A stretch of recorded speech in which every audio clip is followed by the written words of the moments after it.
Working hard at brainstorming and thinking about projects around sustainability and project-based service learning. This is a great experience. You can see they're really engaged in the activity right now, and they come up with a lot of different ideas. This is exactly what we're talking about when we have student and especially teacher engagement at the beginning of the process. They've been getting some education and training around project-based service learning, a little bit, but more so around sustainability and the mission of the school. And that, coupled with your presentation on project-based service learning, what it does is it forms this space for them to now be creative and allow their experiences to come out and think about ways of engaging students. This is exactly what's needed. This is a wonderful process, and I think this is that process of creativity and curriculum development for project-based service learning at its best. But that also goes to her with the... Somewhere in the beginning term, I had students in a pamphlet look at photographs of the tribal and then there's a legend visual behind it.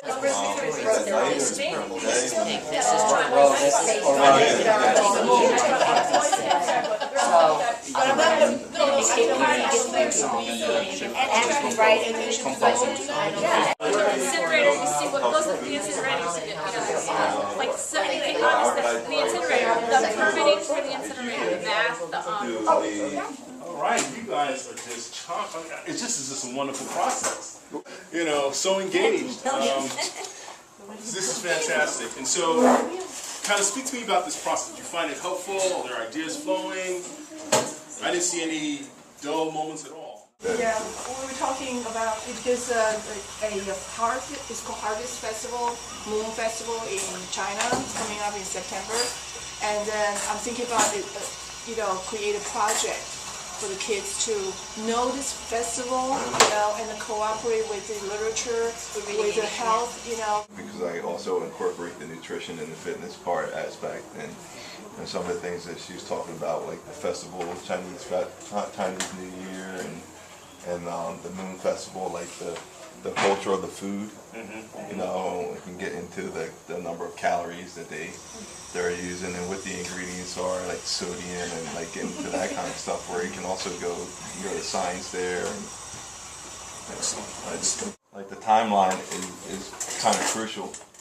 So I said maybe we can reach out. I can make an effort to contact some Chinese bakery, see if they can demonstrate for us, how to make that. And with our school's theme is that from there you go into the economics. That type of concept we can deliver.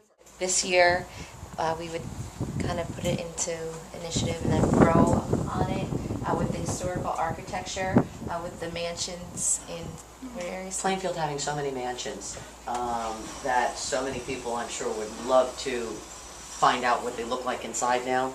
Many of them have been redone over the years, and we were saying that we could bring in the seniors, see if they have memories of these places.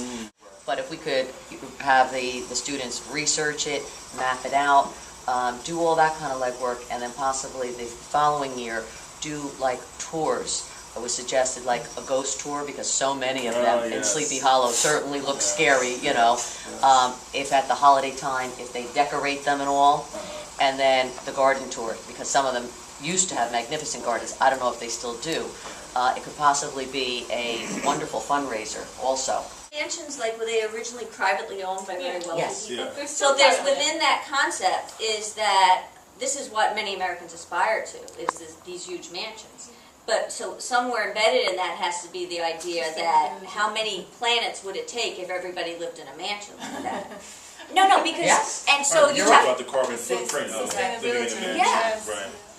And it's a great idea in terms of us saying, how do we incorporate not just the learning part, but going out there and doing service learning and doing some of the garden work. And I think, Mary, you had mentioned before some contact with the Massive Gardeners program.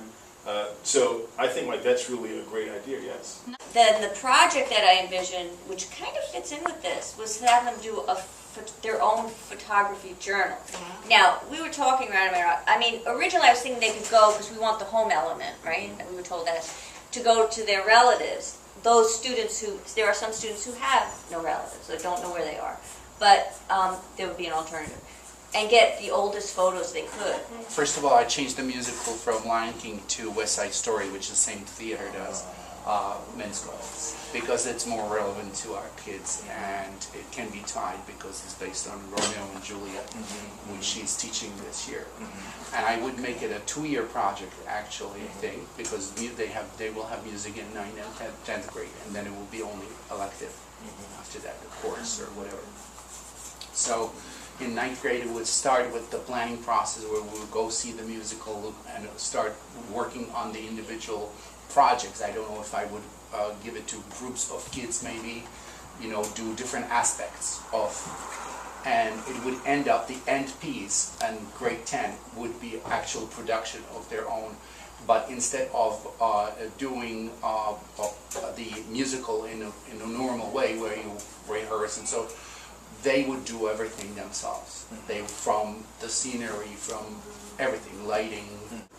But maybe we could change or add pieces of their own to the musical, actually. Yeah, I like that. Where I would, you know, coach them and see if they can come with, you know, let's say a different lyric for such and such song, or actually alter a song, you know, to their liking, or and create it on their own. Yeah. So it's almost like they reimagine West Side Story. Right.